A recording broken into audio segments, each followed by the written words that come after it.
Disruptive students.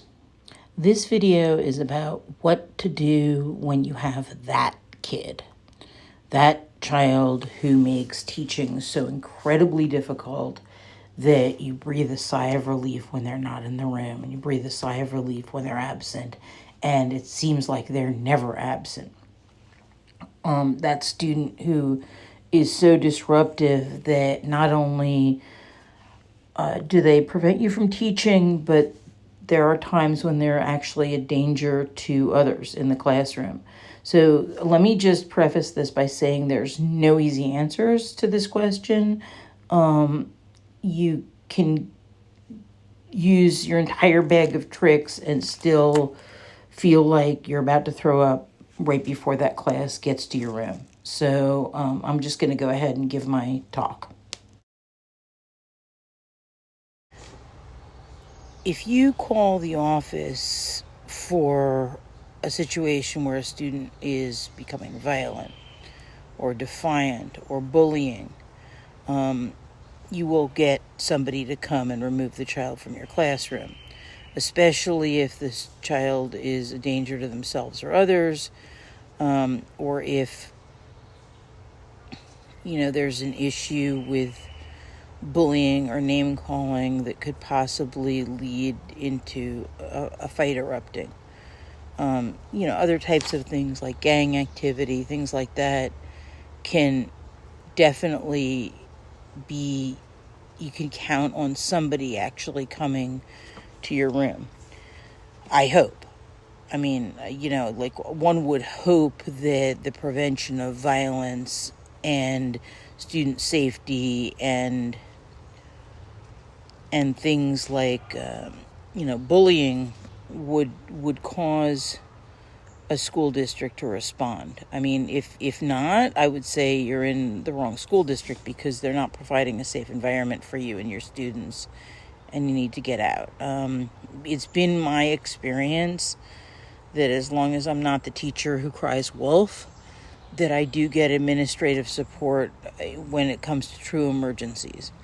Now, the issue becomes if I don't know how to handle it when a child is actually just disrupting the educational process. In other words, making it so that other students can't learn. And I'm not saying that, maybe they should remove students from the room when students are disrupting the educational process, but it becomes a zero-sum game. So what ends up happening is a lot of times kids don't really like your class, or they just want to have one-on-one attention from an administrator, or they like the in-school detention teacher. They like hanging out with them. And for whatever reason, that student wants to go for a walk. They want to get in trouble. They want to be removed. And you're actually rewarding them through your response. They glory in it. Okay, so the reality is, if there's no actual long-term consequence that is negative for a child, you could actually inadvertently be reinforcing their behavior by getting them thrown out every single time. Basically, they're going to sit down with an administrator, and what are they going to do? They're going to complain about you. You're giving them a one-on-one audience with an administrator to complain about you, with you not there because you're in the middle of teaching. So, in a sense, if you're a new teacher, you're really setting yourself up. So yes, if there's a true emergency and you really do need to get a student out of your classroom, I get it, but you really can't do that unless you also immediately follow up. In other words, yes, you want to get your class back. Yes, you want to, start teaching and make up for the time lost now that student's out of the room. I get it. But you also need to make absolutely sure that you contact that child's parents. You need to make absolutely sure that if nobody answers the phone, you have a letter prepared to go for a community agent to actually bring to their house. You need to be absolutely certain that you're documenting every single intervention you make. So I would say that, I've gone over before things like, you have one student who tries to take over the whole class, and you know that that's the case in this class. You change your teaching tactics. You have all the entire tutorial accessible by video. You have worksheets with step-by-step explanations, so you don't have to rely on the entire class being quiet while you explain what to do. Maybe you have a quiz and you only give them the material after they've passed the quiz. I don't know. You can put the gates in place so that students don't have the material until they understand what to do with it. You can gatekeep an assignment fairly easily. Require a sketch before you give them the good materials. Whatever works for you. You should have a toolbox of techniques, and you should be prepared that in any given class, there may be one student who decides to test you. And you also have to be prepared for the idea that the rest of the students might actually enjoy the show. So even the good students, on some level, human beings love attention, okay? And they also love a show. They love a comedy show, and they love a performance, and they love performance art. And the reality is that the interplay between you and your students is performance art. And who drives that narrative is key. And the person driving the narrative obviously should be you. So if you allow a young child to disempower you to change the narrative, the reality is you need to get that narrative back. You need to get the power back into your classroom, because the rest of the class is watching. So if they see you continually throwing that student out, they're also seeing you not being very concerned for that child's education. Okay, so what does that say? That child isn't important to you, that they're not part of the class. And the reality is, yes, they have chosen not to be part of the class, but have you left them a door to choose their way back in? How exactly have you done that? Have you had a conversation with that child about how they're an important part of the class? Have you had a conversation with that child about how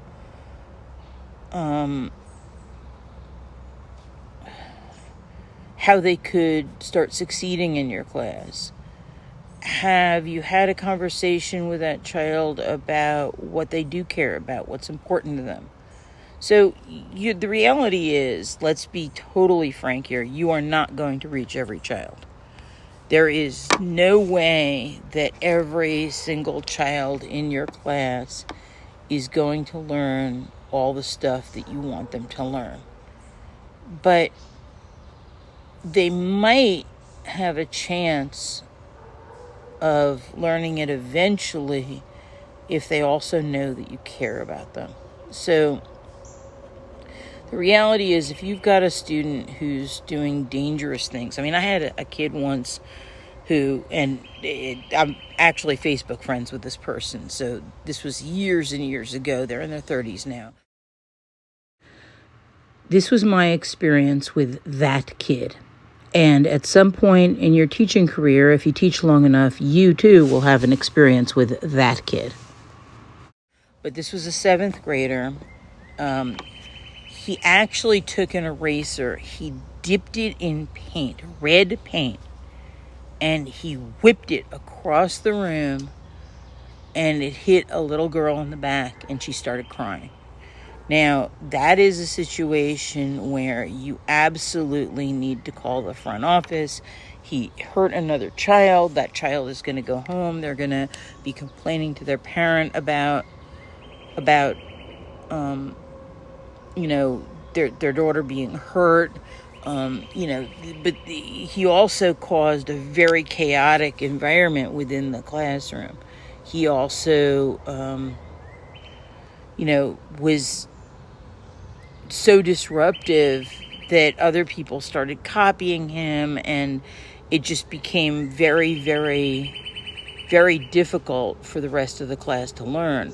Now, I did call the office. He was removed from the classroom. It was determined that he, hurt this little girl. He was suspended for a few days. His mother came in, and it was at this point many, many, many teachers complaining about him. So it was one teacher and another and another.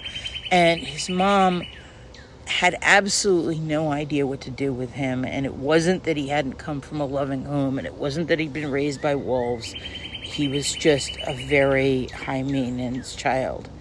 And she literally burst into tears. And they weren't alligator tears. They were just tears of, oh my God, what's going to become of my child? What's going to become of my son?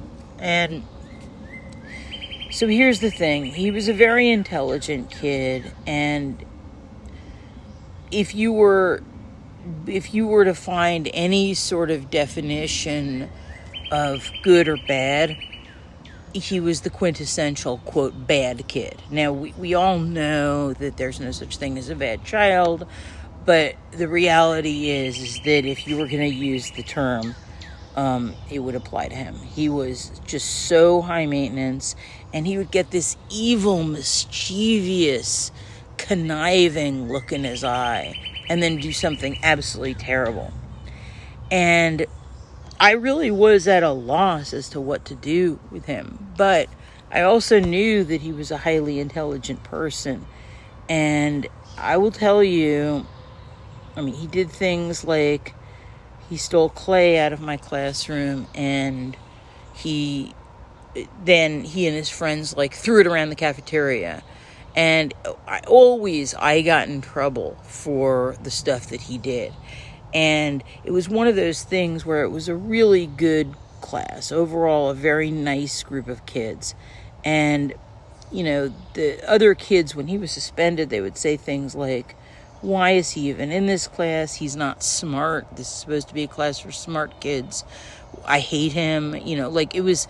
And just listening to the other children, it just yanked on my sense of compassion, because I couldn't help but feeling, and he confirmed this years later, it is a hell of a lot harder to be that child than it is to teach that child. And I think that's what we have to keep remembering, in that, there has to be some level of compassion, even when you have a really, really disruptive student who does really bad things and does them on purpose with the aim of hurting others. And that was the case in this instance, is that he was setting out to hurt other people. He was conniving, and he was sneaky, and he was angry, and he was good. He loved the attention, and there was malice aforethought in it, and he fit every definition of a bad kid that you could possibly want. But I'll tell you, he contacted me years later, and one of the things that he said was that he always knew that I cared about him. And life was not kind to him. He ended up, several different things happened. One of them was that his best friend was killed. So he had to deal with the loss of his best friend. And by this point, he had dropped out of high school. He was working in a series of dead-end jobs. And his very best friend in the whole world died, and his best friend had been like a really kind of smart kid who had really wanted to go to college and, made good choices. And I think he felt like, for the sake of the memory of this student who had died, he had to make better choices. That his friend couldn't go to college, his friend couldn't get an education, his friend wasn't going to get a diploma, but that he needed to do all that stuff for both of them. So it was this, light bulb moment for him, and it happened years after he was out of my class. So he re-enrolled in school, and he got his GED, and then he enrolled in college, and his goal was to become a math teacher. And I think part of what was driving his motivation was that, as truly terrible as he'd always acted, he had a few teachers who had always just believed in him, that loved him unconditionally. And, here I had gone through so much with a student. I mean, getting this patronizing lecture from a vice principal about what an ineffective, terrible teacher I was, and how could I possibly have allowed this student to steal clay from my room, and how could I possibly have allowed this student to stick a eraser into paint, and how could I, it was to the point where I would stick him and his friends at the table right at the front of the room and stay there with them, and I would have other students come over to me from other parts of the room to ask me questions, because I had to keep an eye, and there were over 30 kids in this class. It was really, truly terrible. And I mean, the hoops that I had to jump through because I cared about the future of this child. And of course I was angry. Of course it was very, very frustrating to be continually told that there was something wrong with me because I, allowed this stuff to happen in my classroom. And then it turned out that this was, happening in other classrooms as well. He was doing things to disrupt the educational process in other classrooms as well with other teachers, but it didn't have the same impact because you don't have the clay and the paint and the other materials that make disrupting the educational process even more tempting, because there's more fun stuff to do it with in an art room. But yeah, being told continually that I was the problem when this was clearly a troubled kid. He later was diagnosed as an adult with ADHD. I don't know if he ever sought out medication, but as he got older, I think he learned to compensate for the obvious issues that he had, and I think he developed, possibly later in life, a moral compass and decided to choose to be a good human being. But the reality is, I couldn't fix his problems, and I couldn't fix his behavior. I could attempt to minimize it. The only difference that I couldn't even get him to learn the art stuff that I was trying to teach. The only thing that I could do effectively, the only thing that I could offer him effectively that made any difference whatsoever in his life was I gave him unconditional love. And I'm going to tell you right now, I never felt like it was enough. I always felt like I was a failure with this particular student. I always felt like I felt like I was emptying the ocean with a teaspoon with this kid. And I did not worry about whether or not he was going to grow up to be a good human being. I was so relieved on the days that he was suspended that I could actually teach the rest of the kids the way I wanted to. And I spent a lot of time being angry at him for disrupting my class and just overall acting like a little jerk. And I remember going to the teacher's room and the subject of him coming up and other teachers saying things like, "Oh my God, I hate that kid."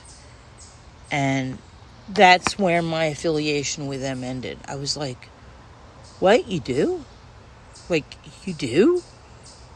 How can you hate a 7th grade child as an adult? Like, really? This is a person whose life could go in any direction. This is a person who might one day turn around and make good decisions. How could you possibly hate a child?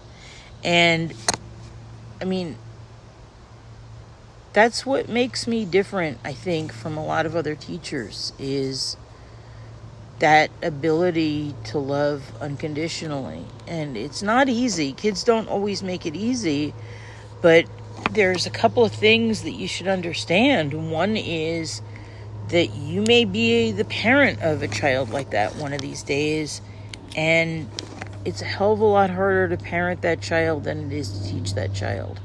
And also, if you are that child or you were that child, you know it's a hell of a lot harder to be that child than it is to teach that child. Now, I'm in no way excusing his behavior. It was disruptive, it was dangerous, it was inconsiderate, and, I had to constantly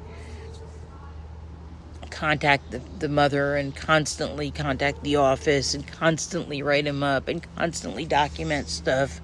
And there really was no long-term solution other than just survive the year.